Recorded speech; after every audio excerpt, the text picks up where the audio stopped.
चलिए, क्वेश्चन। पीछे एक बहन और पूछ रही थी कुछ। हाँ जी जी, आप बोलिए। ऊर्जा एक है, पर प्रत्येक इकाई अपनी पात्रता के अनुसार ऊर्जित होती है। तो पात्रता की क्या परिभाषा है? हाँ, देखिए ये बहुत समझने लायक है कि मानव के अलावा शेष जितनी भी इकाइयां हैं सबकी पात्रता निश्चित है। ना घट सकती है ना बढ़ सकती है। शेर शेर ही रहेगा, ना घटेगा ना बढ़ेगा। बिल्ली बिल्ली ही रहेगी, आम आम रहेगा, नीम नीम रहेगा, एल्युमिनियम एल्युमिनियम रहेगा, लोहा लोहा रहेगा। तो इससे एक तो ये समझ में आया कि मानव के अलावा शेष जितनी भी इकाइयां पदार्थावस्था, प्राणावस्था, जीवावस्था के स्वरूप में हैं, उन सभी की पात्रता निश्चित है। उसमें घटना बढ़ना नहीं होता है। मानव एकमात्र इकाई है जिसकी पात्रता बढ़ती है। तो पूरी यात्रा यदि देखेंगे तो एक ही काम की है कि अपनी पात्रता को बढ़ाना है। यही मानव में करने लायक काम है। पात्रता को बढ़ाना है, संपूर्णता को, पूर्णता को समझना है। संपूर्णता को समझने के लिए अपनी पात्रता को बढ़ाना है। काम कुल इतना ही है। अब ये समझ में आया कि घोड़ा क्यों पाला। तो कुल मिला के शरीर का इतना ही मतलब है कि अपनी मैं पूर्णता को मुझ में समझने की असीम ताकत है, निरंतर ताकत है। मैं संपूर्ण को समझना चाहता हूँ। संपूर्ण को समझने के लिए मेरी पात्रता विकसित हो ताकि मैं समझ पाऊँ। तो पदार्थ अवस्था में पात्रता क्या है? तो पदार्थ अवस्था में पात्रता है कि वो जड़ संसार मूल ऊर्जा को पाकर क्रियाशीलता के रूप में व्यक्त होता है। तो पदार्थ अवस्था की पात्रता उसका एटॉमिक स्वरूप है, फिर उसका भौतिक रासायनिक क्रियाकलाप है। यदि प्राण संसार का देखेंगे तो उसमें रासायनिक क्रियाकलाप के कारण सारी रचनाएं हो रही हैं। जीवन में देखेंगे भ्रमी शरीर को चलाता हुआ, पशु शरीर को चलाता हुआ जीवन, तो उसमें भी उस वंश के अनुसार व्यक्त है, अपनी तरफ से लिबर्टी नहीं है। मानव एकमात्र इकाई है जिसमें उसकी पात्रता, जैसे जब हम 7 दिन पहले 6 दिन पहले आए थे, तब हम जितना आज समझ रहे हैं उतना ही समझ रहे थे कि पहला दिन ऊपर से गया था। पहला दिन बहुत सारे लोगों के लिए ऊपर से जाता है, इसलिए नहीं कि कंटेंट कुछ अलग होता है, इसलिए कि आप जहाँ से आए होते हो, जिस मानसिकता से आए होते हो, जिस धरातल से आए होते हो, उसके साथ उस मानसिकता का इस मानसिकता के साथ में ट्यून करने में एक समय लगता है। और वो समय लगभग सबके लिए 1-1.5 दिन होता है। तो 1-1.5 दिन में हम काफ़ी हद तक अपनी अपनी पात्रता अनुसार उसके बावजूद भी हम लाइन अप हो जाते हैं और यहाँ से हमारा सुनने का काम बेहतर शुरू हो जाता है। तो ठीक है, तो मन के लेवल पे जो जी रहे हैं उनकी पात्रता कम है, वृत्ति के लेवल पे जी रहे हैं पात्रता और ज़्यादा है, चित्त के लेवल पे वृत्ति और चित्त के लेवल पे पात्रता और बढ़ गई, बुद्धि के लेवल पे पात्रता और बढ़ गई, और आगे आत्मा के लेवल पे वो पूर्ण हो गई।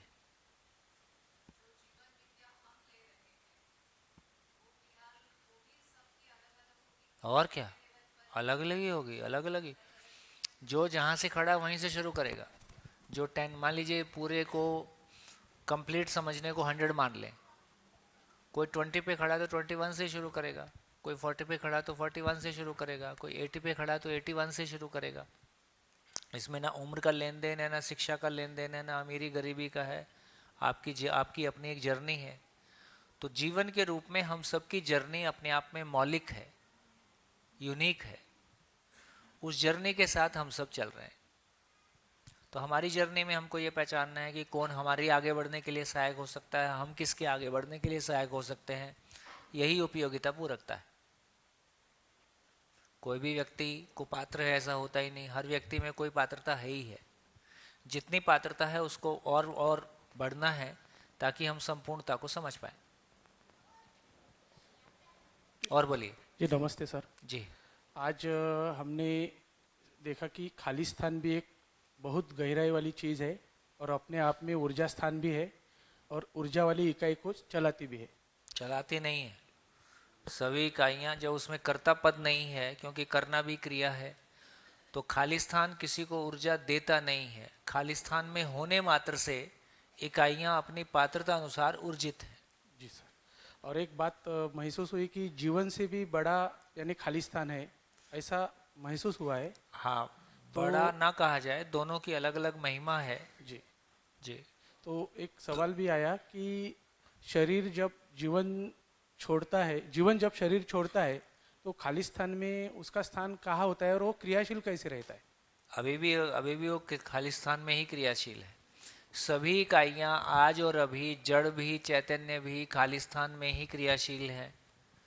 आज भी जैसा क्रियाशील है कल भी वैसे ही क्रियाशील रहता है। आज व्यक्त होने के लिए शरीर है, कल व्यक्त होने के लिए शरीर नहीं रहेगा।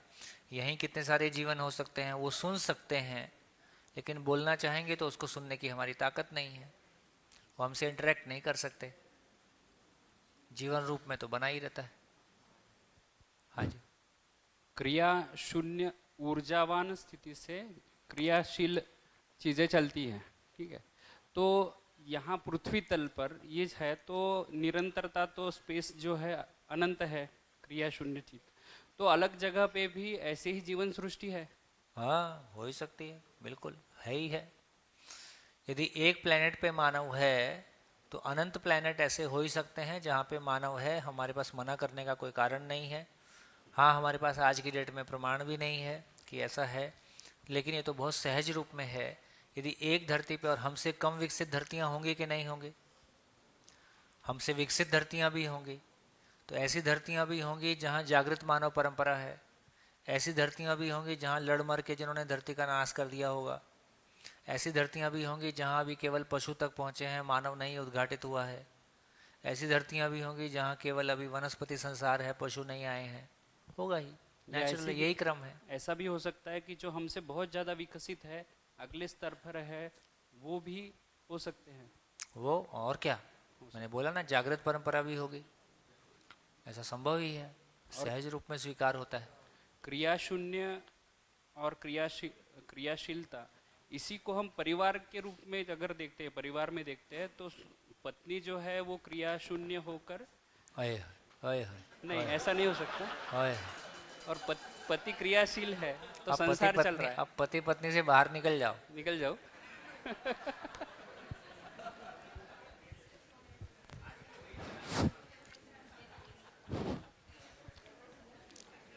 अभी इसके पूर्व के सत्र में जो विचार यहाँ पर सुने गए, उनको मैंने मेरे तरीके से काव्यबद्ध करने का प्रयास किया है। अगर सबकी आज्ञा हो तो पढ़ूं। मन में आता है हमेशा यह विचार, मन में हमेशा आता है यह विचार, कहाँ से आया यह पूरा संसार, कहाँ से आया यह पूरा संसार। खालिस्तान की ऊर्जा का है यह प्रसार, सोम भैया ने समझाया, उनका हम करते हैं आभार। आकाश कहे या अंतरिक्ष या कहे निर्वात, आकाश कहे या अंतरिक्ष या कहे निर्वात, अपने अस्तित्व संग सारे है साथ। अणु परमाणु का संयोग है, क्रियाशीलता का आघात, जो भी जैसा है अस्तित्व में है निष्णात, अस्तित्व में है निष्णात। अनादि अनंत असीम अखंड निराकार, इसे माना हमने भगवान, स्वयं से ही प्रकटन है इसका पाया ज्ञान। ब्रह्मांड में सब करे विचरण, अपने अस्तित्व को जान, एक दूजे की पूर्णता का मानव रखे ध्यान, मानव रखे ध्यान। मन वृत्ति चित्त बुद्धि और आत्मा की ऊर्जा का करे पहचान। मन वृत्ति चित्त बुद्धि और आत्मा की ऊर्जा की करे पहचान। भ्रमित नहीं होना है, भ्रमित नहीं होना है, जागृत मानव बनकर करे हम उन्नवान। जैसे सृष्टि का अणु अणु करता एक दूजे का सम्मान, निरंतर सुख पाए मानव, जो तजदे अभिमान, जो तजदे अभिमान। धन्यवाद जी। आपने भगवान शब्द का प्रयोग किया, मैंने ऐसा भी नहीं किया है। आपने भगवान शब्द का प्रयोग किया, हाँ, आपने माने, और ऐसा मानना उचित नहीं। भैया भैया एक क्वेश्चन है। हाँ जी। हाँ, तो अगर हम परमाणु या एटम के हिसाब से देखें तो मन सबसे अंदर वाला लेयर होगा, करेक्ट? और मन आत्मा सबसे बाहर वाला। मन सबसे बाहर वाला होगा। तो बट ऐसा भी होता है ना कि सबसे अंदर वाला लेयर पहले कंप्लीट करने का हम ट्राई करते हैं, ऐसा कि मतलब जब अगर हम खाली स्थान से सोर्स ऑफ एनर्जी मन ले रहे हैं। मन, वृत्ति, चित्त, बुद्धि, आत्मा। ओके, तो जाने मतलब दो, अभी बहुत जल्दी है ये सब तुकबंदी लगाने के लिए।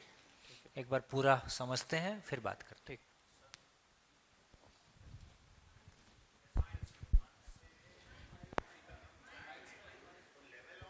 माइक नहीं सुनाई दे रहा है? माइक नहीं सुनाई दिया? जैसे जैसे हम मन से मतलब शरीर से मन, मन से वृत्ति, वृत्ति से चित्त, चित्त से बुद्धि जाएंगे, वैसे वैसे हमारा जिसको आप ऑरा बोल सकते हैं, हाँ? जिसको आप ऑरा बोल सकते हैं, क्षेत्र, इन्फ्लुएंस करने का क्षेत्र, हाँ, वो बढ़ता चला जाएगा। बढ़ता ही। ठीक। जितनी जितनी सूक्ष्मता बढ़ती जाएगी उतना प्रभाव बढ़ता जाएगा।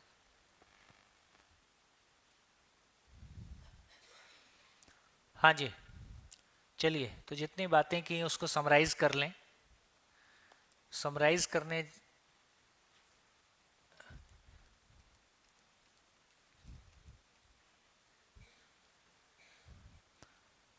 तो देखिए, पूरे अस्तित्व में देखें क्या है। पूरे अस्तित्व में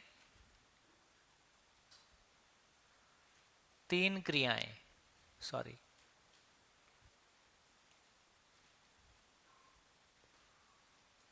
पूरा अस्तित्व में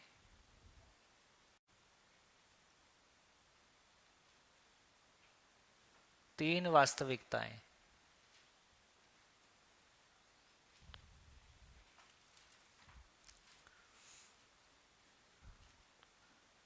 इसी को व्यापक वस्तु भी कहा गया है। फैली हुई चीज है इसलिए व्यापक।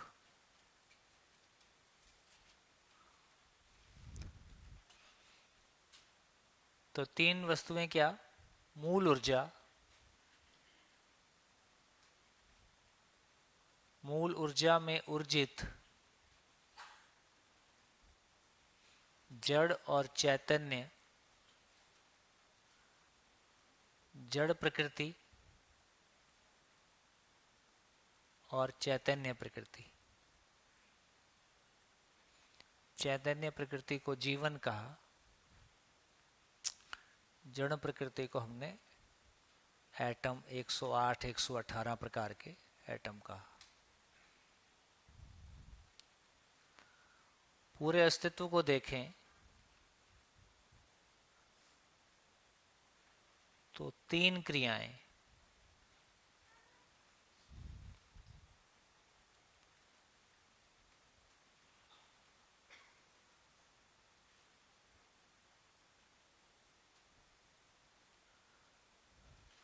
पूरे अस्तित्व को देखें तो 3 क्रियाएं,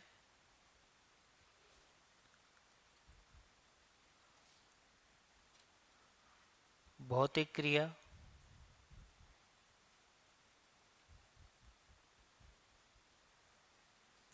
रासायनिक क्रिया,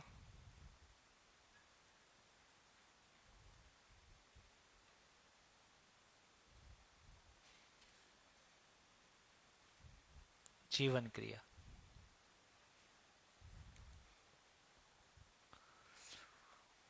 पूरे अस्तित्व को देखें तो 4 अवस्थाएं,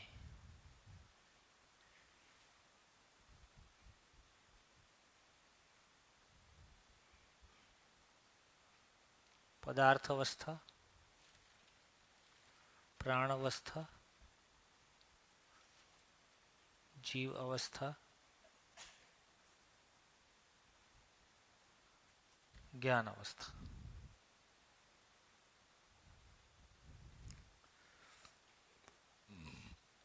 कुल मामला इतना है।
चले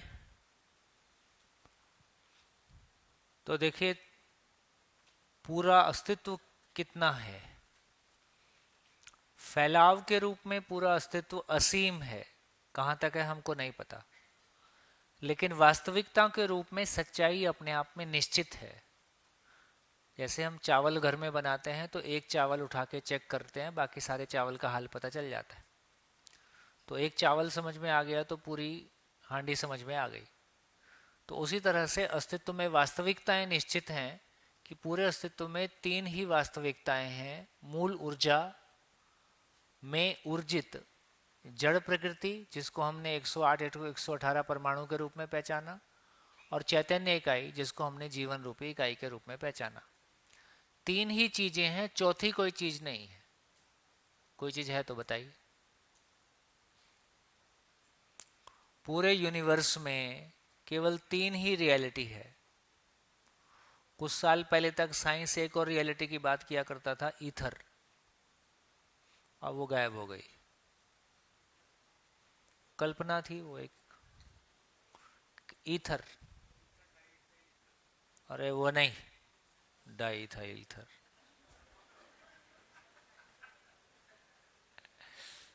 एक आकाश तत्व टाइप किसी चीज की कल्पना को अभी विज्ञान ने किया कुछ चीजों को एक्सप्लेन करने के लिए, वो धीरे वक्त के साथ साथ खत्म हो गया। छोड़ दीजिए, आप भूल जाइए, मैंने कुछ नहीं कहा। पूरे यूनिवर्स में केवल 3 वास्तविकताएं हैं, चौथी वास्तविकता नहीं है। बोलिए। जैसे जो भी चीज एग्जिस्टेंस में आएगी वो डिस्ट्रॉय हो जाएगी। जो भी चीज एग्जिस्टेंस में आएगी मतलब anything if produced it will die automatically after some time और अ लेटर टाइम। जीवन नहीं मरता है। जीवन नहीं, मैं पदार्थ की बात कर पदार्थ की बात कर रहे हैं। डाई का मतलब परिवर्तनशील। हाँ, परिवर्तनशील, राइट, ठीक। तो जो भी ऐसी चीज है, जैसे अभी आपने एक एग्जांपल दिया ईथर का, तो वो भी उसका एक लॉजिकल कंक्लूजन होकर और उसको वो भी एंड हो गया या इलॉजिकल होके एंड हो गया। जाने दो, जाने दो, अपन अभी उसकी कोर तक पहुंचे ही नहीं है। अपन अपनी कल्पना को जोड़ देते हैं, थोड़ा जल्दी जोड़ देते हैं। ठीक, छोड़ दीजिए। हाँ जी, तो पहला पॉइंट ये आया कि पूरे ब्रह्मांड में केवल 3 ही वास्तविकताएं हैं, चौथी नहीं है। चौथी हो तो बोलो। पूरे अस्तित्व में 3 ही क्रियाएं हैं, भौतिक क्रिया, रासायनिक क्रिया और जीवन क्रिया। जब जीवन क्रिया की बात कर रहे हैं तो सोचना, विचारना, कल्पना करना, सुखी होना, दुखी होना, समझना, ये सब जीवन क्रिया का पार्ट है। भौतिक क्रिया के रूप में हमने पहचाने है कि सजातीय परमाणु एक दूसरे को पहचानते हैं और अपने स्वरूप में बने रहते हैं। और रासायनिक क्रिया का मतलब है 2 अणु इस प्रकार एक दूसरे को पहचानते हैं कि अपने आचरण को छोड़कर किसी तीसरे आचरण को स्वीकार लेते हैं। कैसे? जैसे पानी है ना, हम चर्चा करते हैं, सबसे बढ़िया एग्जाम्पल है। पानी में एक ऑक्सीजन, एक हाइड्रोजन, एक जलने वाला, एक जलाने वाला, दोनों मिलके प्यास बुझाने वाले हो जाते हैं। एक जलने वाला, एक जलाने वाला, है ना। ऐसे ही घर में भी एक जलने वाला होता है, एक जलाने वाला होता है। दोनों शिविर में आके पड़ोसियों की प्यास बुझाने के लायक हो जाते हैं।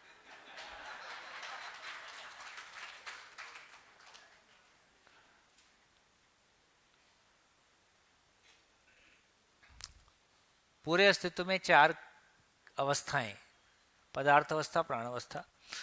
तो इसका मतलब देखिए, अब पूरी एजुकेशन को एक बोर्ड पे कैसे देखा जा सकता है, उसको देखें एक कैनवस पे।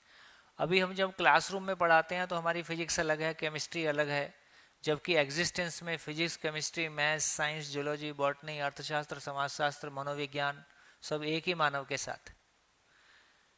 हमने ये भी सुना है, ओ यथा पिंडे, क्या बोले, पिंडे मतलब ब्रह्मांड में जो कुछ भी है वो एक मानव के शरीर में है। कैसे? ब्रह्मांड में 3 ही वास्तविकताएं हैं। मानव के रूप में देखेंगे तो मूल ऊर्जा में ऊर्जित जड़ प्रकृति के रूप में शरीर, चैतन्य प्रकृति के रूप में जीवन। अस्तित्व में 3 ही क्रियाएं हैं। मानव में जो नाखून और बाल के रूप में भौतिक क्रिया, रासायनिक क्रिया के रूप में शरीर, और जीवन क्रिया के रूप में आशा, विचार, इच्छा। मानव में 4 अवस्थाएं हैं, अस्तित्व में 4 अवस्थाएं हैं। पदार्थ अवस्था के रूप में बाल और नाखून हो गए, प्राण अवस्था के रूप में शरीर हो गया। जब तक नहीं समझे हैं तब तक स्वयं को शरीर मान के ही जीते हैं, तो पशु समान ही जीते हैं। और जागृत हो गए तो ज्ञान संपन्न होकर जी गए। तो पूरे ब्रह्मांड में जो कुछ भी है वो एक मानव में मौजूद होने के स्वरूप में। तो यहाँ उसका अर्थ हमको और अच्छा क्लियर हो रहा है कि यथा ब्रह्मांडे तथा पिंडे, जो कुछ भी पूरे ब्रह्मांड में है वो एक मानव में मौजूद है होने के स्वरूप में। दूसरा, मानव की ये भी हैसियत है कि जो कुछ पूरे ब्रह्मांड का सॉफ्टवेयर है उसको एक मानव समझ सकता है और उसको व्यक्त भी कर सकता है ना। तो इसलिए मानव सहअस्तित्व का प्रतिरूप है। इसलिए जैसे माँ बाप बच्चों में अपना प्रतिरूप देखते हैं, उसी तरह से ये पूरा एग्जिस्टेंस, ये पूरी कायनात एक मानव के रूप में अपने अस्तित्व को देखती। तो मानव सहअस्तित्व का प्रतिरूप है। होने और रहने के स्वरूप में, उसके होने और उसके समझने के स्वरूप में एक मानव उसको व्यक्त करता है। तो मानव मन से संचालित है, इसलिए उसका नाम मानव है। और मानव संपूर्ण को समझकर व्यक्त कर सकता है, इसलिए उसका नाम व्यक्ति है। मानव को व्यक्ति संज्ञा किस अर्थ में है कि वो संपूर्ण को समझकर व्यक्त कर सकता है। यदि परिभाषा विधि से देखें तो हम मानव हैं, व्यक्ति होना अभी शेष है, क्योंकि संपूर्ण को समझकर व्यक्त करने की अभी हमारी स्थिति नहीं है। अभी हम शरीर को व्यक्त कर सकते हैं, व्यवसाय को व्यक्त कर सकते हैं। जीने की समझ नहीं है, इसलिए मानव को व्यक्त नहीं कर सकते हैं, मानवता को व्यक्त नहीं कर सकते हैं। तो इस रूप में कहा कि जो कुछ पूरे ब्रह्मांड में है वो एक मानव में है। अब पूरी एजुकेशन को एक बोर्ड पे कैसे देखें, अब ध्यान से सुनिए और कनेक्शन के साथ साथ चलते जाइए। मूल ऊर्जा में ऊर्जित होने के आधार पर जड़ प्रकृति भौतिक क्रियाकलाप के आधार पर पदार्थ अवस्था के रूप में व्यक्त होती है।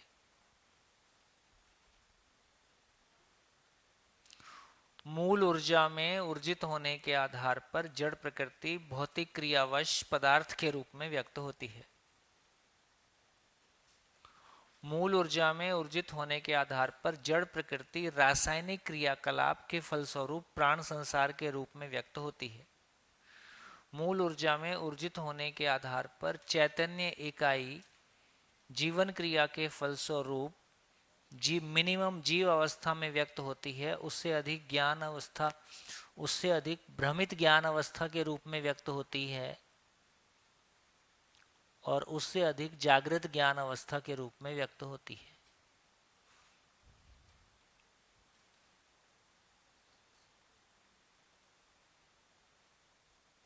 कितना काम शेष है?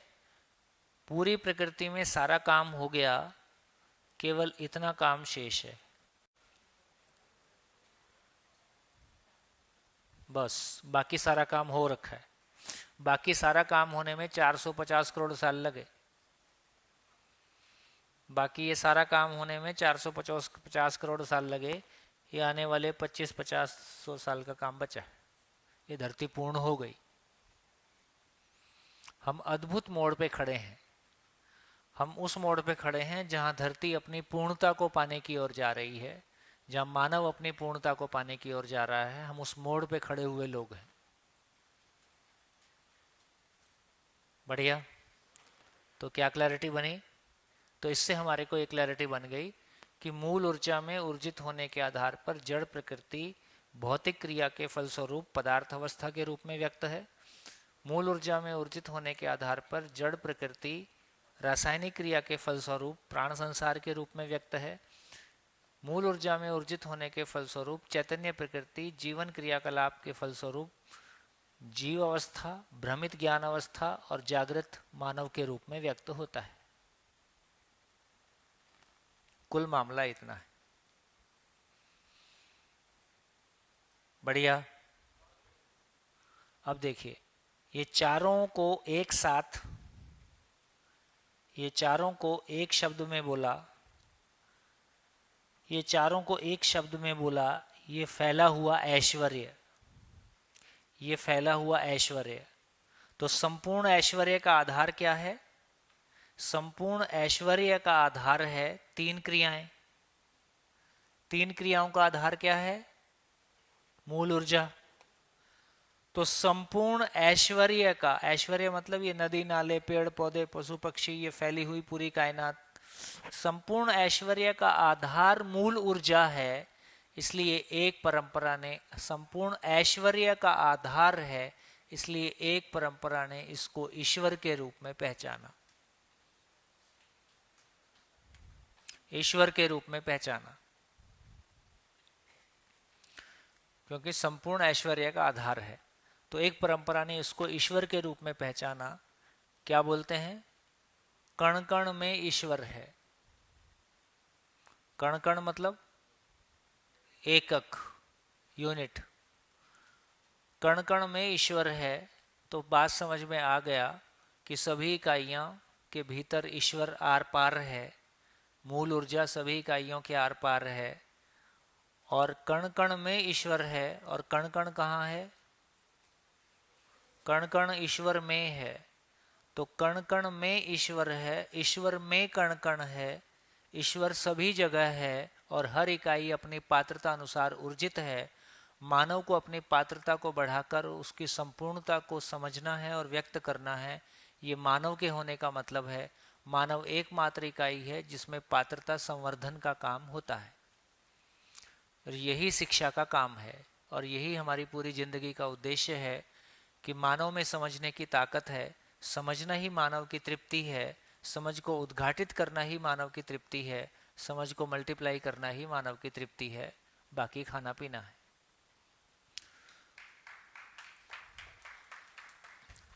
तो कण कण में ईश्वर है, ईश्वर में कण कण है, ये समझ में आया।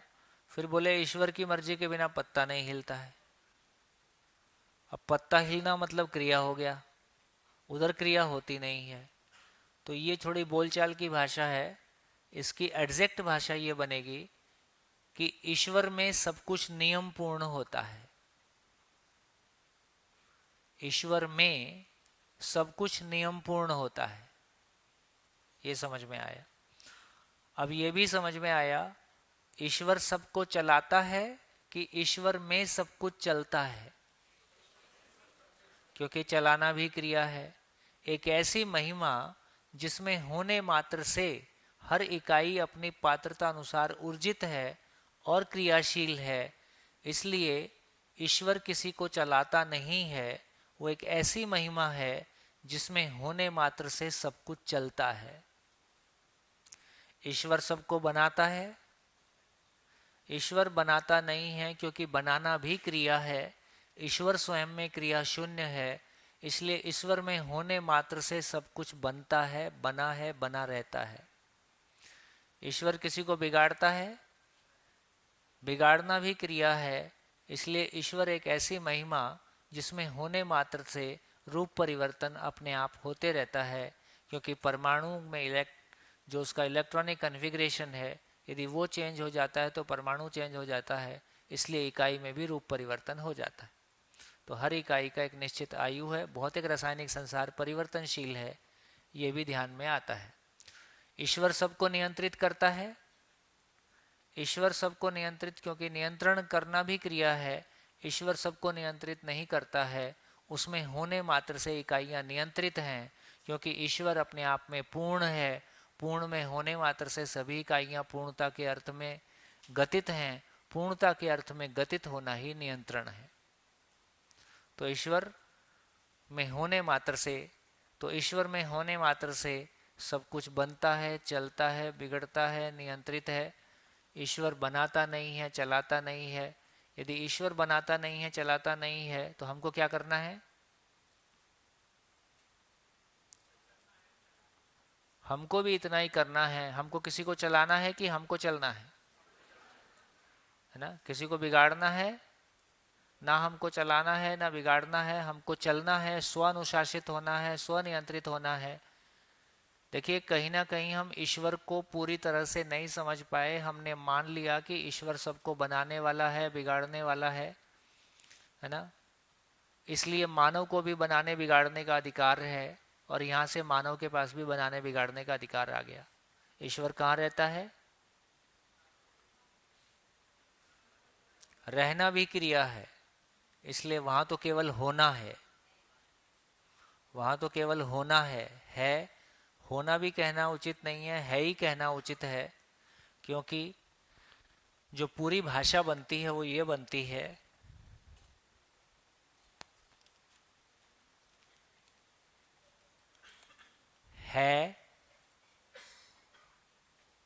होना, रहना, जीना। है मतलब व्यापक, मूल ऊर्जा है ना, मूल ऊर्जा।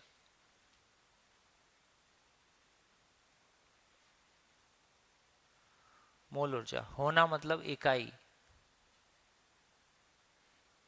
रहना मतलब व्यवस्था में भागीदारी, जीना मतलब मानव के लिए आ गया। यदि पदार्थ की बात करेंगे तो पदार्थ भी मूल ऊर्जा में है। पदार्थ में इकाई का होना है, इकाई का रहना है, इकाई में जीना। पदार्थ में जीना नहीं होता है।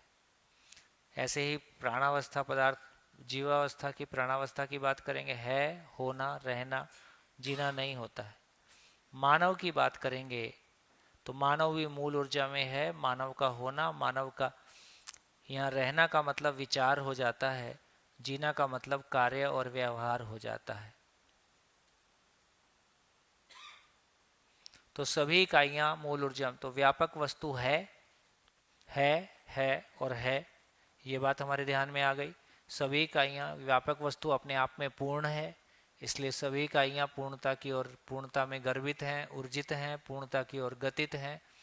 पूर्णता की ओर गति ही आचरण की निश्चितता के रूप में व्यक्त होती है। मानव भी उसी मूल ऊर्जा में ऊर्जित है, इसलिए मानव में भी पूर्णता की प्यास है। मानव की पूर्णता की प्यास आचरण की पूर्णता के रूप में ही व्यक्त होती है। जागृत मानव का आचरण निश्चित होता है, भ्रमित मानव का आचरण अनिश्चित होता है। भ्रमित मानव में कल्पनाशीलता अनिश्चित रहती है, कब क्या सोच लेगा नहीं पता। जागृत मानव में कल्पनाशीलता निश्चित होती है। तो इस रूप में कहा, तो इस रूप में यहाँ तक हम पहुँच गए, है ना। और इसी को दूसरे शब्दों में कहा, ना इससे कोई पैदा हुआ क्योंकि क्रिया शून्य है, ना इससे कोई पैदा हुआ, ना ये किसी से पैदा हुआ, और इसके जैसी दूसरी कोई चीज नहीं है, और ये कोई फैली हुई वस्तु है। इसी को एक परंपरा ने अल्लाह के रूप में पहचाना। ना ये किसी से पैदा हुआ क्योंकि क्रिया शून्य है, ना इससे कोई पैदा हुआ क्योंकि क्रिया शून्य है, और कोई फैली हुई चीज है, फैली हुई चीज है। इसके जैसा दूसरा कोई नहीं है, बिल्कुल नहीं है। तो एक परंपरा ने इसको अल्लाह के रूप में पहचाना। तो नाम हम कुछ भी दे लें, एक्स वाई जेड, लेकिन कुल मिला के वास्तविकता है, और उस वास्तविकता को हम पहचान पाएं। अल्लाह ईश्वर तेरो नाम, सबको सन्मति दे भगवान। तो भगवान कौन हो गया? भगवान मानव है। भगवान मानव है, तो मैं सभी भावी भगवानों से बात कर रहा हूं। जो ईश्वर को समझ गया, पूरी सृष्टि के रहस्य को समझ गया, वही भगवान है। तो मानव ही विकसित होकर भगवान बनता है ना। अपनी बारी में ताली बजाई।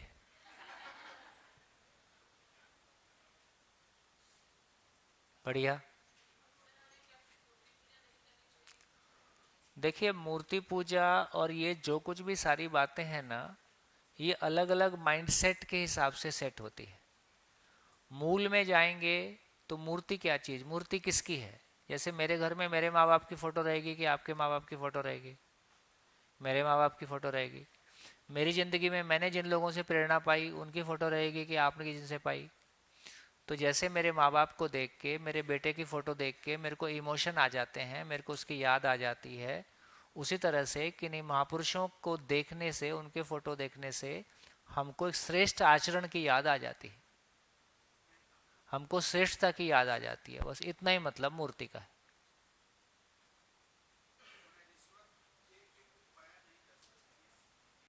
है ना? ठीक हो गया? तो बताइए कैसा लग रहा है? तो है सर मेरा एक क्वेश्चन था, अगर मानव तो भगवान बन ईश्वर प्राप्ति हुई नहीं हुई? ईश्वर प्राप्ति हुई नहीं हुई? तो हम सभी ईश्वर में हैं ही, और ईश्वर से बाहर निकलने की भी कोई गुंजाइश नहीं है। केवल ईश्वर को समझने की अपनी पात्रता को विकसित करना है। जी अगर मानव भगवान बन सकता है, हाँ। तो वो फिर लोगों के प्रॉब्लम्स या कुछ उसमें जो भी तकलीफ है वो क्या हील कर सकता है उसको? कर तो रहे हैं, और कैसे करेंगे? मैं आपके उसमें प्रॉब्लम डील कर रहा हूँ कि नहीं? नहीं प्रॉब्लम पर वो हील कैसे, मतलब उसमें ऐसी क्या ऊर्जा आ जाती है कि वो सबको ठीक कर देते? ऐसा थोड़ा सा हमारा मानना भी अतिशयोक्ति से भरा हुआ है कि ईश्वर ही ठीक कर रहा है, भगवान से ऐसा नहीं है। देखो, यदि ये भगवान, यदि हम ऐसा मानते हैं, तो मैं दूसरी बात कहूँगा कि देखो, ब्रह्मा विष्णु महेश तीनों आ जाएं और एक आदमी से कहें कि हम तुमको समझदार बनाना चाहते हैं, वो कहे कि तू छोड़ो यार, अभी मेरे को मकान बनाना है। मूड नहीं है तो कुछ नहीं हो सकता है। और एक व्यक्ति समझदार बनने के लिए तैयार हो जाए, दुनिया में कोई ताकत नहीं है उसको रोक सके। ठीक? तो इसका मतलब ये हुआ कि हम अभी आदमी मानव का अवमूल्यन करते हैं, और जिन चीज़ों को हम नहीं समझते हैं उनका ओवर इवैल्यूएशन करते हैं। तो कोई भी महापुरुष, कोई भी देवी देवता, कोई भी भगवान सामने वाले भ्रमित आदमी को इच्छा मात्र से जागृत कर दे, ऐसी कोई ताकत उनके पास नहीं होती। वो उसको रास्ता बता सकता है कि तुम ऐसे जागृत हो ऐसे हो सकता तो अभी तक करना दिया होता। यदि ऐसे हो सकता होता तो अब तक क्यों नहीं कर दिया? क्यों मानव इतने कष्ट में है? क्यों मानव इतने कष्ट पा रहा है? उनको देख के अच्छा लगता होगा क्या? यदि उनके पास ऐसी ताकत है, तो मेरे पास ऐसी ताकत है कि मैं आपके कष्ट दूर कर सकता हूँ। लेकिन कष्ट दूर करने का इतना ही मतलब है कि समाधान बराबर सुख, समस्या बराबर दुख। मैं आपको समझने के लिए सहयोगी हो सकता हूँ। समझना आपको ही है, चलना आपको ही है। तो आपके खाने से आपका पेट भरेगा, मेरे खाने से मेरा पेट भरेगा। तो चलना आपको है, रास्ता लोग बता सकते हैं। तो लोग इतने सालों से जो भगवान बने हैं, तो it is the way of giving confidence only? It is the way of giving confidence, और way of giving the right path, way of giving solution. चमत्कार जैसा कुछ होता नहीं। अस्तित्व में जो कुछ भी है नियम से है। मैं नहीं समझता हूँ, इसका नाम चमत्कार है। तो सर वो जो एक भय रहता है कि चलो भगवान को हाथ जोड़ना चाहिए, अगर मैंने नहीं जोड़ना शुरू कुछ किया, नहीं होगा, आप निश्चिंत रहिए। भगवान यदि इतना ही कमजोर है कि हाथ ना जोड़ने से परेशान हो जाता, तो ऐसे क्या हाथ जोड़ा जाए?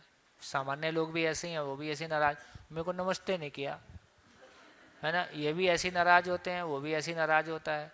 तो भगवान या कोई भी श्रेष्ठ मानव को, श्रेष्ठ पुरुष को याद करना, नमस्कार करना मेरी खुशी के लिए, मेरी जरूरत है, उसको कोई फर्क नहीं पड़ रहा है।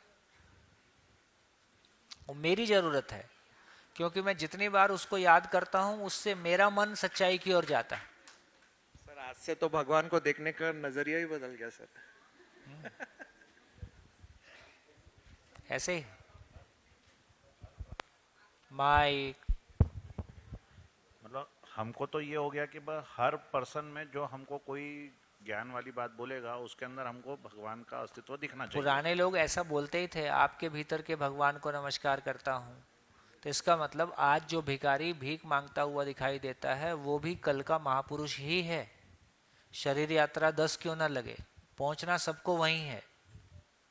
तो हर व्यक्ति जो मानव के स्वरूप में है, उसमें जीवन में वही पोटेंशियल है जो किसी अधिकतम विकसित भगवान के रूप में है, मानव के रूप में है। तो फाइनली मैं आपके उस पोटेंशियल को सम्मान करता हूँ, है ना, कि आप उस पोटेंशियल के मालिक हैं, और मैं ये पहचान पाया ये मेरा पोटेंशियल है। तो मैं खुश होता हूँ अपने पोटेंशियल को जान के कि मैं पहचान पाया। मैं खुश होता हूँ उस पोटेंशियल को देख के, उस संभावना को देख के, उस प्रकृति को देख के, उस एग्जिस्टेंस को देख के कि ये कितनी महिमा संपन्न मामला है। तो मेरे भीतर की गरीबी कहाँ रहेगी फिर? मैं अपनी महिमा को देख पाया, दूसरे की महिमा को देख पाया, तो मैं गरीबी कहाँ रही। हाँ जी भैया, पिछले 50 सालों से जो ढूंढ रहा था, हाँ आपने 1 घंटे में दे दिया, तो मेरे को आज तो 2 बार माना का मुजरा करने का इच्छा है।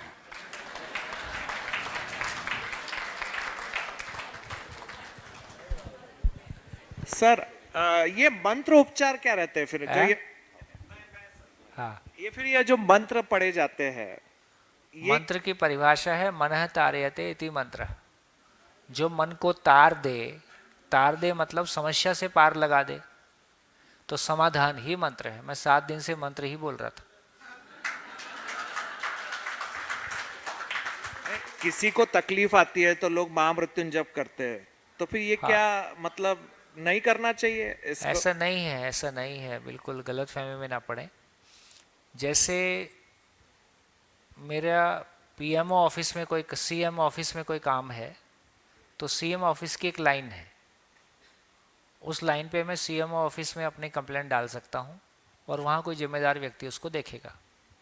इस तरीके से जीवन के अलग अलग क्षेत्रों में जिन जीवनों ने घनघोर मेहनत किया है, ये सारे मंत्र उनके एड्रेस हैं। अलग अलग क्षेत्र में अलग अलग, जैसे हमको प्लम्बर चाहिए तो उसका फ़ोन नंबर अलग है, इलेक्ट्रिशियन चाहिए तो उसका इलेक्ट्रिसिटी की प्रॉब्लम आई तो इलेक्ट्रिशियन को फ़ोन करो, तो उसका प्रॉब्लम उधर है, वो उसके बारे में कुछ ज़्यादा जानता है या उसकी ताकत उस बारे में है। तो इसी तरह से अलग अलग क्षेत्रों में अलग अलग मानवों ने मानव के रूप में जो अखंड पुरुषार्थ किया, उन्हीं जीवनों को जब वो सशरीर नहीं है तो उनको हम अलग अलग नामों से जानते हैं, उनको याद करते हैं, तो उसका उस क्षेत्र से जुड़ा हुआ मनोबल, हमारा बड़ा काम होता है कि हमारा ही मनोबल बढ़ता है और उससे हम थोड़ा सा ज़्यादा बेहतर स्थिति में आ जाते हैं, और भी जो कुछ होता है फिर होता है। एक तो सारी चीज़ें ये शुद्ध पाखंड है, ऐसा नहीं है, लेकिन जब बिना समझे करते हैं तो बहुत सारा उसमें पाखंड आ जाता है। दोनों बातें, जीवन है ये सच्चाई है, जीवन ही जीवन को मदद करता है ये सच्चाई है, मानव ही मानव को मदद करता है ये सच्चाई है। ये परस्पर सहयोग पाने का नाम, भाई आपको पैसे की ज़रूरत है, मेरे पास पैसा है, तो आप मेरे को फ़ोन करके तो बताओगे यार मेरे को पैसे की ज़रूरत है। तो ऐसे ही हम अपनी ज़रूरत किसी को बता रहे हैं, मित्रों को बताते हैं, जो बिना शरीर के हैं उनको भी बता देते हैं, वो भी कुछ कर सकते हैं, वो भी कुछ मदद कर देते हैं। पहले अपने मानव होने को पहचाना जाए, तभी सारा कुछ खुलेगा, नहीं तो रहस्य ही बना रहता है।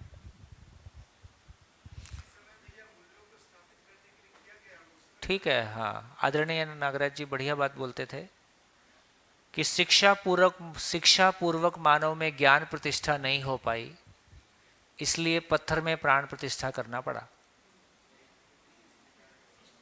ठीक, शिक्षा पूर्वक मानव में ज्ञान प्रतिष्ठा नहीं हो पाई, इसलिए पत्थर में प्राण प्रतिष्ठा करना पड़ा। यदि शिक्षा पूर्वक मानव में ज्ञान प्रतिष्ठा हो पाएगी तो मंदिर, मस्जिद, गुरुद्वारे, विद्यालय बन जाएंगे। यदि शिक्षा पूर्वक मानव में ज्ञान प्रतिष्ठा नहीं हो पाई तो विद्यालय भी सांप्रदायिक हो जाएंगे, हो ही रहे। तो फाइनली बात इतनी है, यदि हम जिंदगी को क्लासरूम में नहीं ला पाए तो मानवता तो नहीं बचेगी। तो हमारे पास एक ही तरीका है, तो हमारा सौभाग्य है कि ऐसा अनुसंधान उपलब्ध हुआ जिसके माध्यम से हम जिंदगी को क्लासरूम में ला सकते हैं, और तमाम धार्मिक स्थल पहले से भी विद्यालय का ही काम कर रहे हैं, वो सही अर्थों में विद्यालय का काम कर सकें, मानव में मानवता को ला सकें। बढ़िया बढ़िया, वो एक बोर्ड साफ करो, उधर वाला बोर्ड साफ कर दो, लास्ट वाला बोर्ड साफ कर दो। हाँ जी,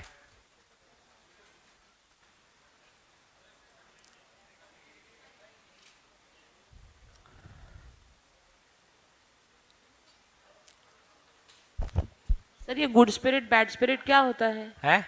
गुड स्पिरिट बैड स्पिरिट क्या होता है? गुड स्पिरिट बैड स्पिरिट, अभी बताता हूँ। कितने लोग भूत प्रेत से मिलना चाहेंगे? कितने लोग हाथ मिलाना चाहेंगे, गले मिलना चाहेंगे?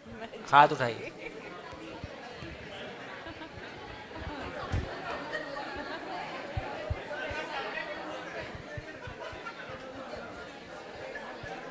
ये भूत है और यहाँ पे जो है वो प्रेत है।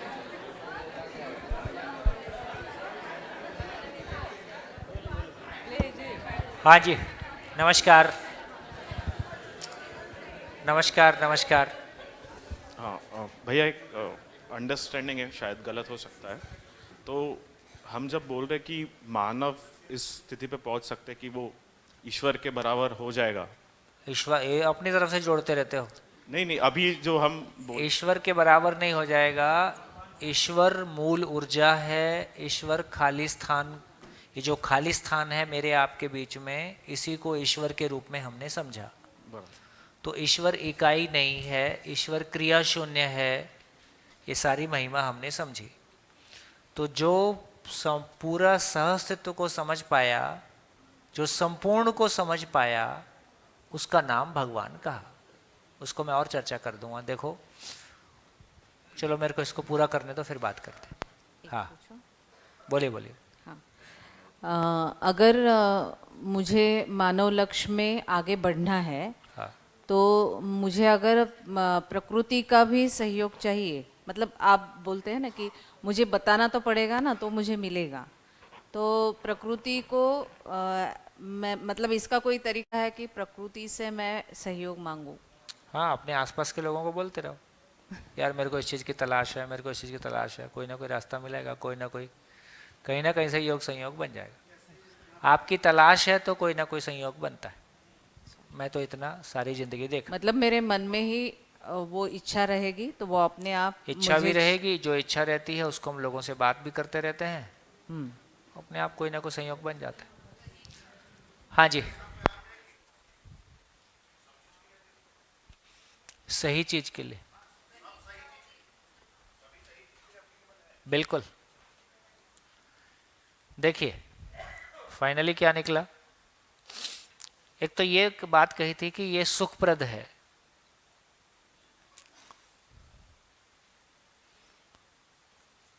तो ईश्वर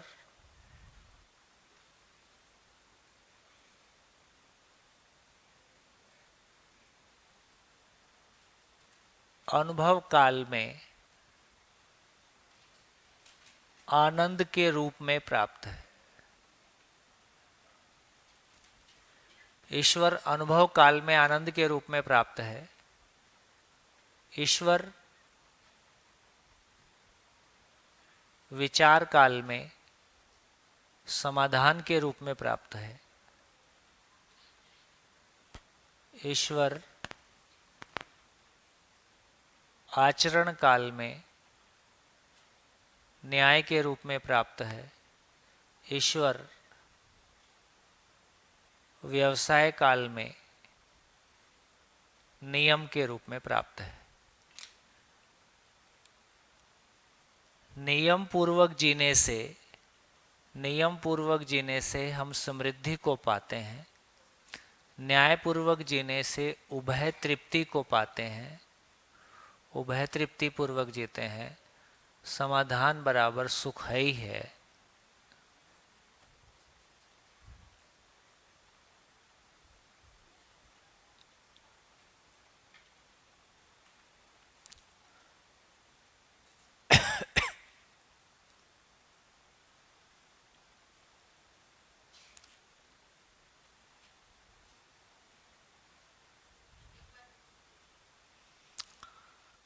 ईश्वर, देखो मानव के जीवन के चार ही आयाम हैं, चार ही फैलाव हैं।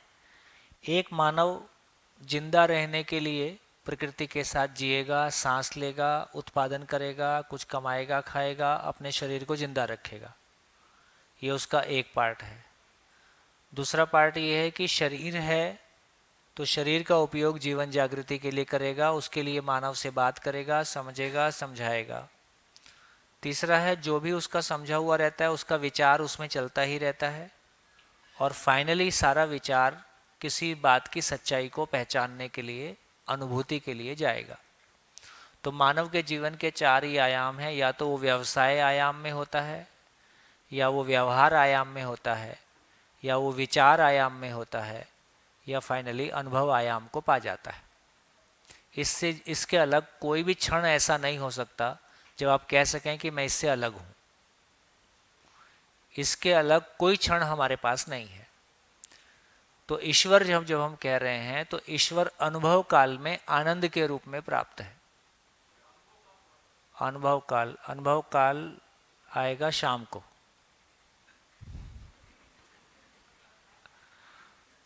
लंच के बाद। हाँ। तो अभी ये समझ लीजिए कि विचार काल में समाधान, इसको थोड़ा अभी समझ सकते हैं। जैसे 6 दिन पहले 5 दिन पहले जब हम आए थे तो कितने लोग ये कह सकते हैं कि आपके विचारों में हल्कापन आया है और आपकी ज़िंदगी में थोड़ा आराम आया है। ठीक हो गया? कैसे आ गया? बढ़िया खाते पीते, है ना? कोई तपस्या आपने करी नहीं, कोई आसन भी नहीं किया, प्राणायाम भी नहीं किया, मंत्र भी नहीं किया, तंत्र भी नहीं किया, दान पूजा दक्षिणा कुछ आपने नहीं किया, केवल बात कर रहे। यदि बात करने से इतना आराम आ सकता है तो उस पे चलने से तो जिंदगी में बहुत आराम आ ही सकता है ना? सुनने मात्र से यदि इतना आराम आ सकता है तो समझने से और समझ को जीने से तो हम बिल्कुल आराम में आ ही सकते हैं। तो ये क्या हो गया? ये पता चला कि ईश्वर अनुभव काल में, विचार काल में समाधान क्या चीज है? समाधान में वेट होता है, समाधान में मास होता है, समाधान में कोई साइज होता है, आकार होता है, वॉल्यूम होता है। तो पता चला व्यापक वस्तु को, ईश्वर को देखेंगे, ईश्वर रूपी वस्तु वास्तविकता कैसी है, खालिस्तान कैसा है? खालिस्तान में कोई आकार आयतन है? नहीं है। इससे पता चला कि मूल ऊर्जा जीवन के सहअस्तित्व में विचार के रूप में व्यक्त है। ये सहअस्तित्व को नहीं भूलना है ना? ये नहीं कह रहे हैं कि विचार मूल ऊर्जा है। तो मूल ऊर्जा और जीवन के सहअस्तित्व में व्यक्त प्रभाव को हम विचार के रूप में पहचानते हैं। अब विचार हमारे भ्रमित मानव की स्थिति कैसी है? भ्रमित मानव में कल्पनाशीलता का मतलब है आशा विचार इच्छा की अस्पष्ट गति का नाम कल्पना है। आशा विचार इच्छा की अस्पष्ट गति।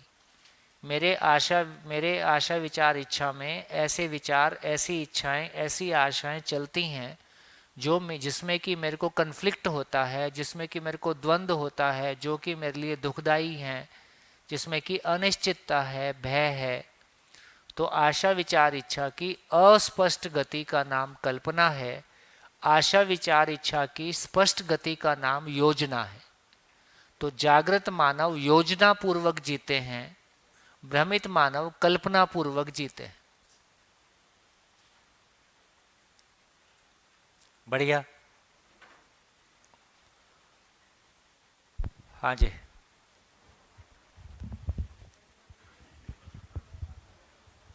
सर करेंगे। सर, कोई महात्मा आदमी बहुत कम उम्र में समाधि ले लेता है, तो क्या वो भ्रमित होता है या? भैया वो अलग धाराएं हैं, तो उन धाराओं की चर्चा करने से फायदा नहीं है। अपने उद्धार की बात सोचो। संसार की समीक्षा करने से अभी अपने को कुछ ज्यादा हाथ में आएगा नहीं। तो अपने उद्धार का सोचो कि मैं एक मानव हूं, मेरी स्थिति क्या है और मेरी स्थिति क्या हो जाए मैं चाहता हूं, उसके लिए हर चीज को सुना जाए। अभी ये ज्यादा उचित होगा। कहाँ पहुंच गए? तो विचार काल में या तो समस्या चलेगी या समाधान चलेगा। तो विचार काल में ईश्वर की यदि हमारी समझ बनी है, सहअस्तित्व की समझ हमारी बनी है, तो सहअस्तित्व की समझ बन गई तो पूरी सृष्टि कैसे बनी इसकी क्लैरिटी हमारी आ गई। तो मेरे विचारों में क्या होगा? समाधान होगा कि समस्या होगा? यदि मेरे को पूरे अस्तित्व के बारे क्यों और कैसे का उत्तर मिल गया तो मेरे विचारों में समाधान होगा कि नहीं होगा? तो यही विचारों में समाधान है। समाधान बराबर सुख है ना? वही आचरण काल में न्याय है। आचरण क्या चीज है, न्याय क्या चीज है? मानव लक्ष्य के अर्थ में उपयोगिता पूरकता की पहचान और उसका निर्वाह, उसकी तृप्ति। तो अब हमको मानव लक्ष्य पकड़ में आ गया, हमको मूल बात समझ में आ गई कि सारे मानव समाधानित हों, परिवार समृद्ध हों। इस अर्थ में मेरी भूमिका क्या होगी? तो मेरी पहली भूमिका यह है कि मैं समाधानित हो जाऊं। अब समाधि लगाने वाला क्यों गया, क्यों नहीं गया, उसको समझेंगे, वो भी आवश्यक है किसी पॉइंट पे।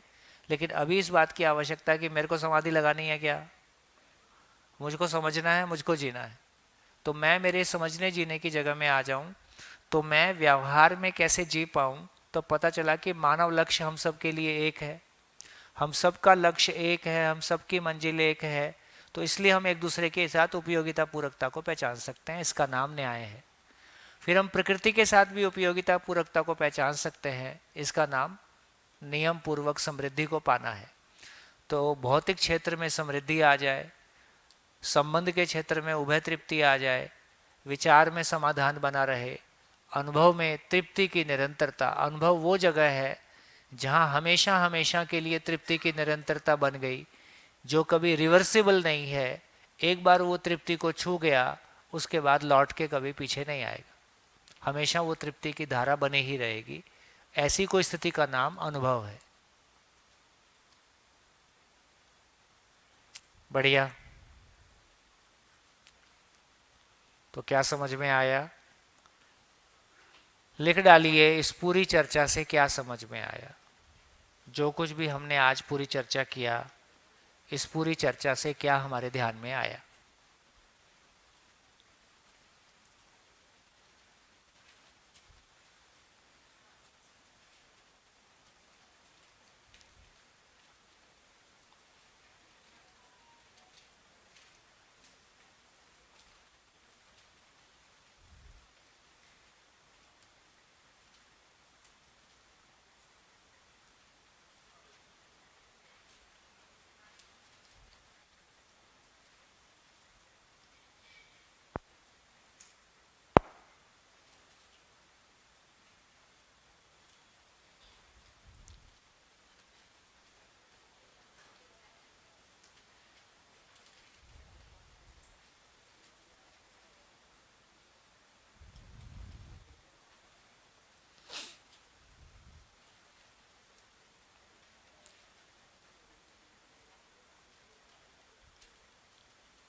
क्या समझ में आया वो भी लिख लीजिए। कोई क्वेश्चंस होंगे तो वो भी लिख लीजिए।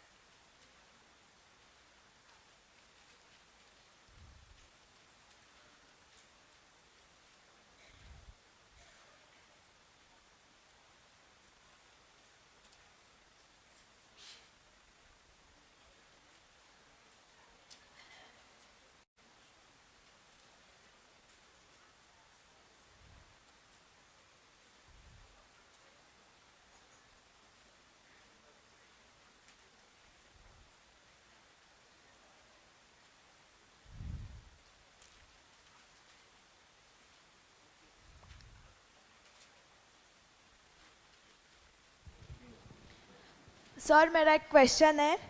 अभी तो यह क्लियरिटी आ गई कि गॉड तो नहीं होते, जो मानव होते जिन्होंने ज्ञान प्राप्त कर लिया हम उनको गॉड मानते। तो फिर भूत और एलियंस होते क्या? 5 मिनट रुक जाओ। हाँ जी, लिखिए लिखिए। इस पूरी चर्चा से क्या समझ में आया? और कोई प्रश्न, कितने प्रश्न अब मन में उठते हैं, कोई शंकाएं उठती हैं, उनको भी लिख लीजिए।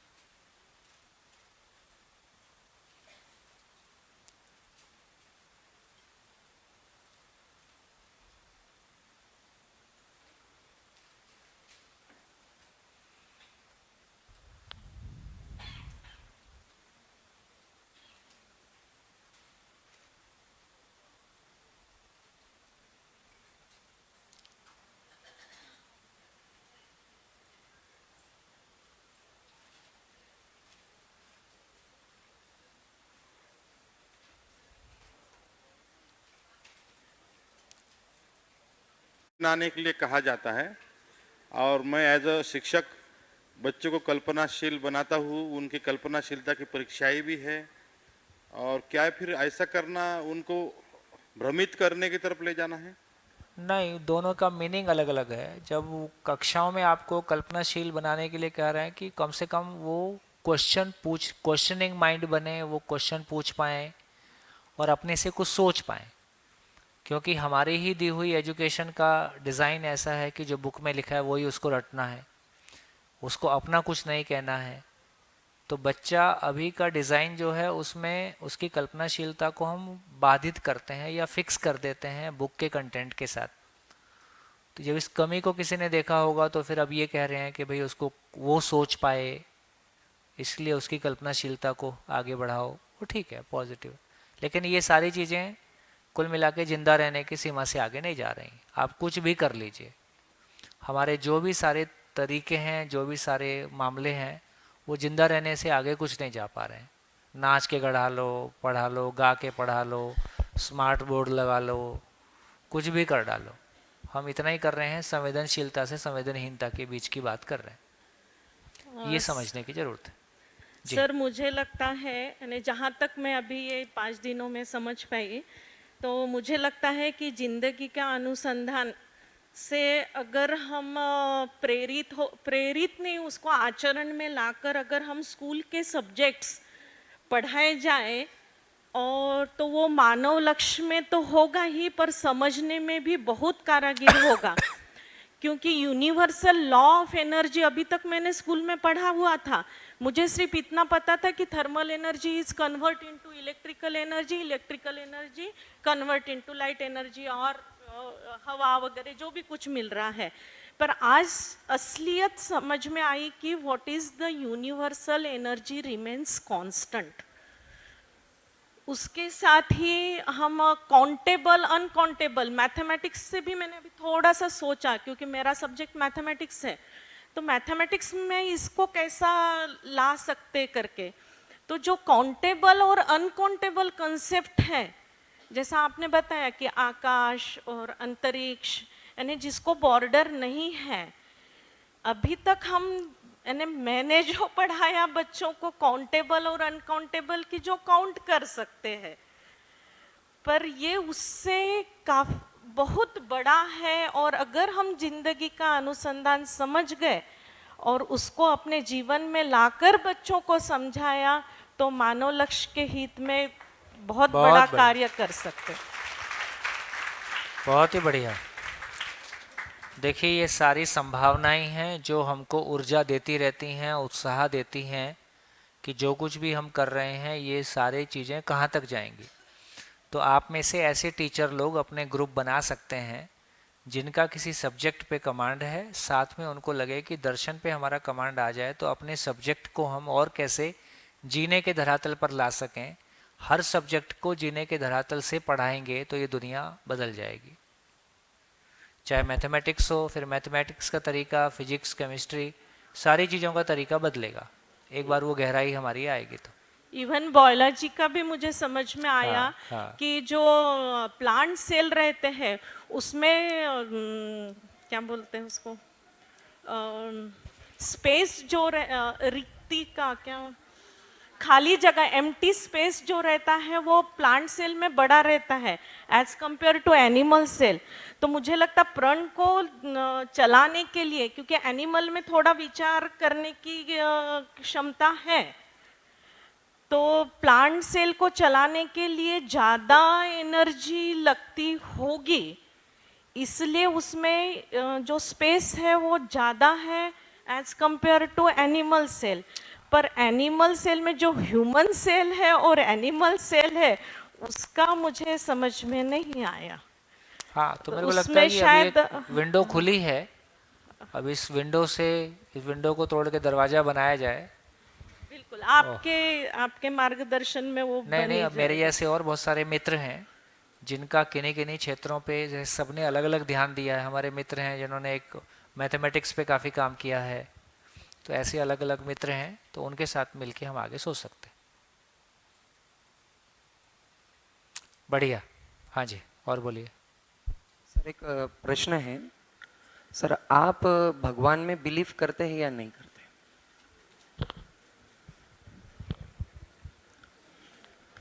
बोर्ड पे चलते हैं। हाँ। देखिए,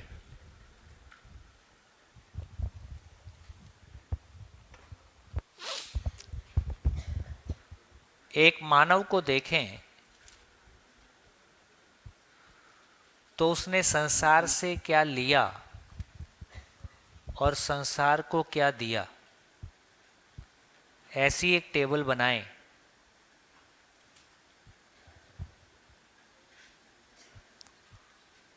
तो ऐसे लोग हैं जो दीनहीन तरीके से अपनी आवश्यकताओं को पहचाने रहते हैं, है ना, और अपनी आवश्यकता की पूर्ति भी नहीं कर पाते हैं, रोते गाते जिंदगी बिताते हैं। कुछ ऐसे लोग हैं जिनको लगता है कि पूरी धरती की रजिस्ट्री उनके नाम हो जाए, है ना, और वो संसार में भरपूर अव्यवस्था फैलाते हैं। क्या दिया? अव्यवस्था दिया, यहाँ भी अव्यवस्था ही दिया। फिर कुछ लोग ऐसे हैं जो निश्चित रूप से अपनी आवश्यकताओं को पहचानते हैं, जो अपनी आवश्यकताओं को निश्चित रूप से पहचानते हैं और अपने परिवार में समाधान समृद्धि पूर्वक जीते हैं। परिवार में ठीक से जीत, परिवार में। और कुछ लोग अपनी आवश्यकताओं को पहचानते हैं और समाज में, अखंड समाज के अर्थ में जीते हैं। कुछ लोग अपनी आवश्यकताओं को क्लियरली पहचानते हैं और चारों अवस्थाओं में संतुलन, चारों अवस्थाओं में संतुलन हो, इस अर्थ में अपने योगदान को देते हैं। तो देखिए, ये 5 प्रकार के लोग हो गए। 5 प्रकार के लोगों में एक प्रकार के लोग हैं, 5 प्रकार के लोग में एक प्रकार के लोग हैं जो अपनी आवश्यकता को नहीं पहचानते हैं और दीनहीन तरीके से रोते गाते जीते हैं, किस्मत खराब है, ये हो गया, वो हो गया। फिर ऐसे भी लोग हैं जिनको लगता है कि सारी धरती की रजिस्ट्री उनके नाम हो जाए, उसके लिए जो अव्यवस्था फैला सकते हैं वो फैलाते हैं। तो ये दोनों प्रकार के मानव कैसे हैं?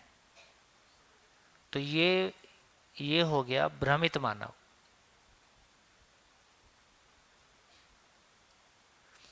ये हो गया जागृत मानव।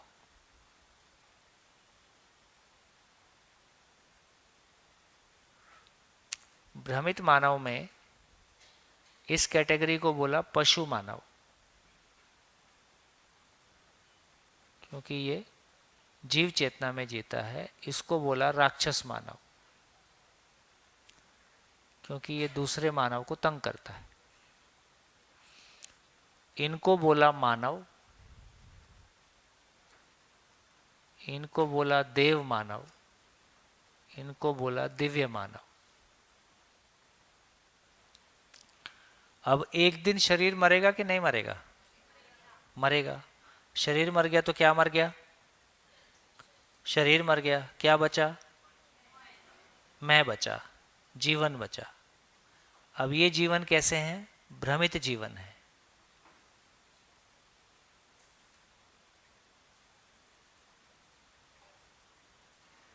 ये भ्रमित जीवन है। जागृत मानव की डेथ हो गई, शरीर की डेथ हो गई, तो ये जागृत जीवन है। जागृत जीवन में भी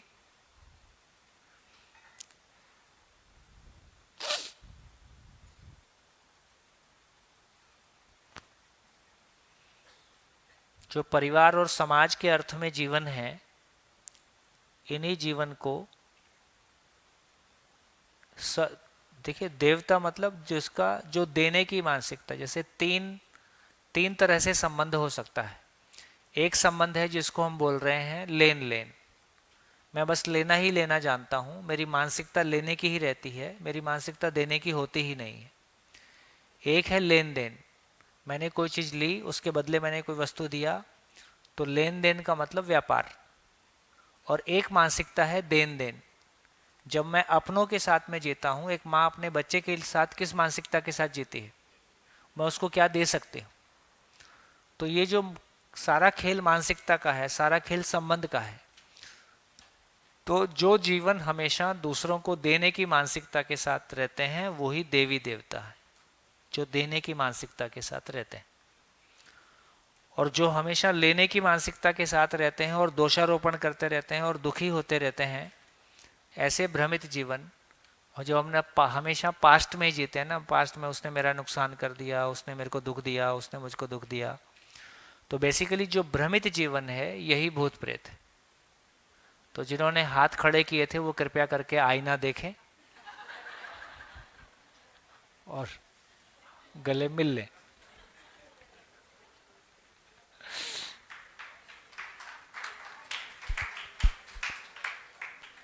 तो भ्रमित जीवन ही भूत प्रेत हैं।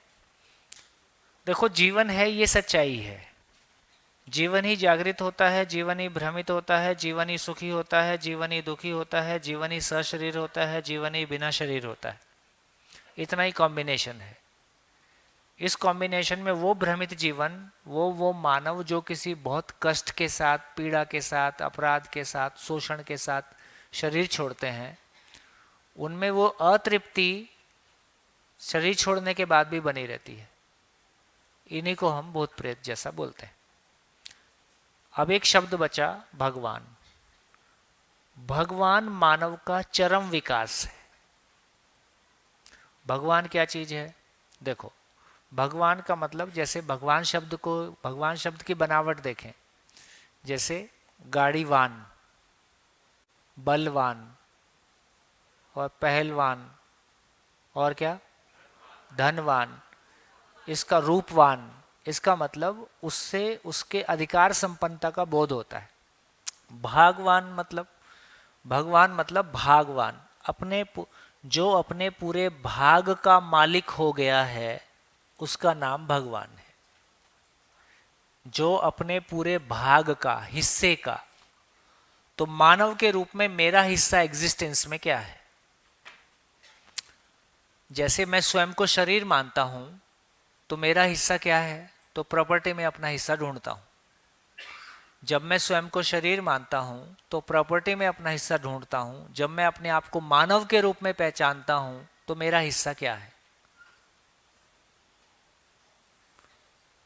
जब मानव के रूप में मानता हूं तो जीवन के रूप में पहचानता हूं। जीवन के रूप में पहचानता हूं तो जीवन की मौलिकता क्या है? समझना, उसमें समझने की क्षमता है। तो संपूर्ण को समझकर संपूर्ण को व्यक्त कर सकता हूं, ये मानव की मौलिकता है। तो संपूर्ण को समझना ही मानव की मौलिकता है, संपूर्ण के साथ जीना ही मानव की मौलिकता है। जिस मानव ने ऐसा जी लिया उसका नाम भगवान है, वो सशरीर भगवान है। और जीवन जब शरीर नहीं है तो जीवन रूप में वो उसी पद पे है। तो मानव का चरम विकास, मानव की मैक्सिमम हाइट ये है कि वो संपूर्ण को समझ सकता है और संपूर्ण के साथ हार्मनी पूर्वक जी सकता है, दूसरों के समझने के लिए स्रोत हो सकता है। इसी को भगवान कहा। क्या था? मेहनत कर इस दुनिया से, जब अपना हिस्सा मांगेंगे, एक खेत नहीं, एक गांव नहीं, हम पूरी दुनिया मांगेंगे। तो वो जो पूरी दुनिया पे अपनापन, पूरी दुनिया के साथ जो अपनापन आ जाता है कि सारे लोग मेरे अपने हैं, उसमें अपना पराया का भेद नहीं है। तो जिस मानव में पूरी दुनिया के लोगों के लिए अपने पराये के भेद से मुक्त हो गया, सबके लिए करुणावश क्या कर सकता हूं, उस योगदान के साथ हो गया, उसका नाम भगवान है। अब बताओ क्या करना है? क्लियर हुआ है ना? तो भगवान कोई रहस्य वाली बात नहीं है। जैसे कोई इंजीनियर बन जाता है, इंजीनियर कौन होता है? जिसको इंजीनियरिंग का ज्ञान है। डॉक्टर कौन है? जिसको शरीर का ज्ञान है। भगवान कौन है? जिसको इस अस्तित्व का ज्ञान है। जी हाँ, माइक पीछे, माइक।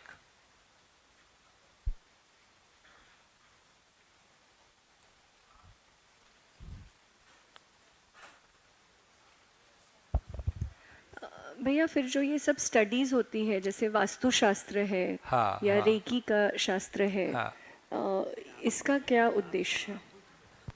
देखिए, एक बात तो ये समझ में आ गई कि अब पूरी हार्मनी में पूरे एग्जिस्टेंस में जर्रा जर्रा हार्मनी में है। जैसे किसान किसको बोलते हैं? जो मिट्टी, पानी, बीज, प्रकाश, गर्मी के तालमेल को पहचानता है, तभी खेती कर सकता है। उसको पता है खेत कब जोतना है, बीज कब डालना है, पानी कब देना है और कब पानी नहीं देना है। उसी तरह से जो हवा, प्रकाश, ऊर्जा के संतुलन को पहचानता है वो वास्तुशास्त्री। वास्तुशास्त्र बेसिकली हवा, प्रकाश और एक तरह से हवा, प्रकाश और ब्रह्मांडीय किरणें के संयोग में जो ऊर्जा का संतुलन बनता है, ध्वनि, ये इस सब की जानकारी रखने वाला वास्तुशास्त्र है। तो वास्तुशास्त्र का इतना ही मतलब हुआ, हम हर जगह में, जैसे इधर कह रहे हैं कि मन, वृत्ति, चित्त, बुद्धि का तालमेल हो जाए, इधर कह रहे हैं कि हवा, मिट्टी, पानी, प्रकाश और ऊर्जा का तालमेल हो जाए। सब जगह उस तालमेल को पहचानने वाले अलग अलग लोगों का अलग अलग नाम है बस।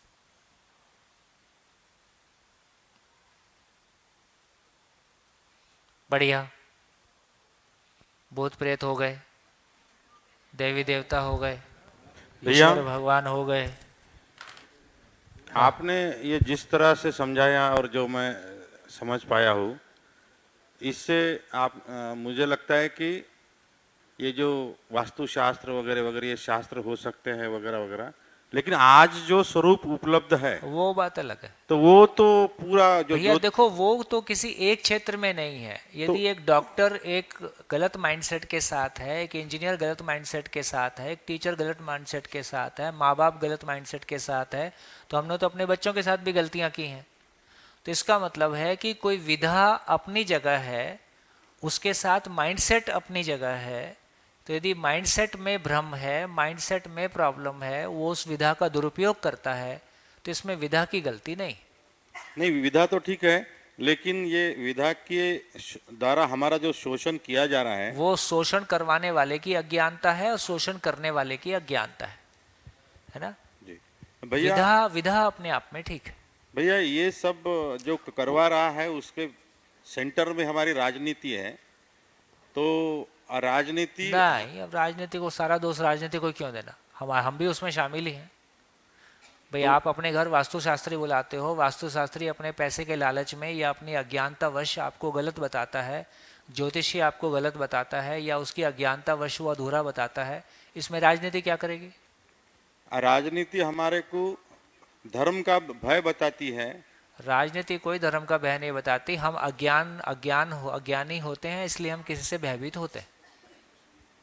सामने वाला कुछ नहीं करता है, हमारी अज्ञानतावश उसका कुछ चल पाता है। तो काम की बात है कि हम अपने अज्ञान को दूर करें, तो परिवार और समाज मिलके एक दूसरे के अज्ञान को दूर करें। बढ़िया भैया, धन्यवाद। एक आखिरी प्रश्न। बोलिए। ये सब जो चीज, जैसे यहाँ पे काफी टीचर्स भी है, माइक ऊपर, यहाँ पे काफी टीचर्स भी है, और उस हिस्से भी मैं एक प्रश्न पूछना चाहता हूँ कि हाँ जी नमस्कार, कि जैसे ठहर जाओ। हाँ जी। जैसे अब हमने मानव, जो थोड़ा सा भ्रमित मानव और अलग अलग मानव के प्रकार और ये सब देखे, ये जो ज्ञान सज्ञानता तक ले जाना, इसमें जो गुरु जो रहता है, जैसे एक आज इस देखेंगे तो इस फिलॉसफी में आप हमारे गुरु है, क्योंकि आप हमको वहाँ तक लेके जा रहे हैं। और ज़िंदगी में जो एक आध्यात्म में पढ़ा जाता है कि ज़िंदगी में एक गुरु का होना आवश्यक है, तो इस सेंस में उस गुरु को कुछ परिभाषित कर पाएंगे? देखो, जो पहुंच गया उसका नाम गुरु है। तो हम तो अपने आप को गुरु नहीं मानते हैं और घोषित रूप से यही बोलते हैं कि हम भी दर्शन के एक विद्यार्थी हैं, आप भी एक विद्यार्थी हैं, हमारा एडमिशन पुराना है, आपका थोड़ा नया है। तो हम पीयर लर्निंग में साथ में बढ़िया मित्र होके साथ में चल सकते हैं। तो हम मित्र के रूप में साथ में चल सकते हैं, ये एक बात है। बाकी अनुभवमूलक सारी सूचनाएं आदरणीय नागराज जी का ऑडियो, वीडियो, बुक्स सब कुछ उपलब्ध है। शिविर से इतना हो जाता है कि आपको वो टर्मिनोलॉजी, वो शब्द, उसकी डिक्शनरी उपलब्ध हो जाती है और आपके लिए वो एक्सेसिबल हो जाता है और धीरे धीरे उस यात्रा को हम मिलके साथ में कर सकते हैं। सर मैं गुरु को परिभाषित करने की बात, गुरु को परिभाषित करने का मतलब है जो अनुभव संपन्न हो गया है वो गुरु है। लंच के बाद उसकी चर्चा होगी।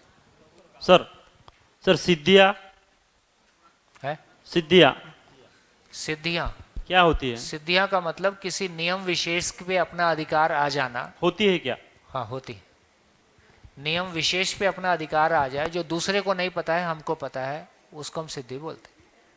किसी नियम विशेष पे, मोबाइल भी तो एक सिद्धि है ना, कहीं से बैठे कहीं बात कर रहे हैं, ये सिद्धि नहीं तो क्या है। थैंक यू, नमस्कार, फिर मिलेंगे ब्रेक के बाद।